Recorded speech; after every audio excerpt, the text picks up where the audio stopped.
За околу 2,5 милиони евра се продаваат 5 станови на поранешниот премиер Никола Груевски, кои беа конфискувани во случајот Плацевина водно. Агенцијата за одземен имот ги огласи за продажба на 25 јуни. Луксузните 3 стана со поглед од водно на кај Скопје се со површина од по околу 200 метри квадратни и дополнително со тераси од по 50 метри квадратни. Се продаваат по 850.000 евра. Третиот е огласен на речиси 760.000 евра.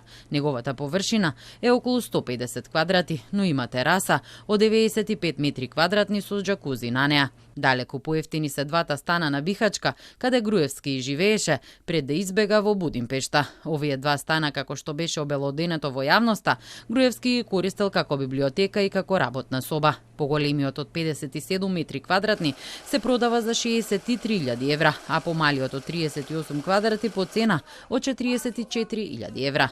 На оглас е ставено и градежното земјиште во Богородица, кое му беше одземено на поранишниот шеф на УБК Сашо Мијалков, откако се спогоди со обвинителството и призна вина во случајот Империја. Од продажбата на земјиштето со вкупна површина од речиси 19.000 метри квадратни, државата очекува да инкасира околу 916.000 евра. Со новиот закон за управување со одземен имот, кој беше донесен во март, повеќе нема да може овој имот да го купат членови на нивните семејства, како што беше случај предходно, кога 3 стана на водно кои беа дел од одземениот имот на Мијалков, ги купи фирмата на неговиот син.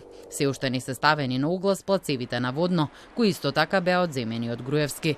Во разговор за Телма уште во февруари, директорката на Агенцијата за управување со одземен имот, Ирена Илиевска, изјави дека се проценети на 5,8 милиони евра. За нив треба владата прво да даде дозвола за да се стават на продажба. Груевски во 2018 година по објавувањето на затворската казна за случајот Тенк побегна во Унгарија, каде што доби политички азил. За случајот Плацевина водно екс-премиерот беше осуден на 9 години затвор, бидејќи со парите од донации во ВМРО ДПМН си го купил имотот.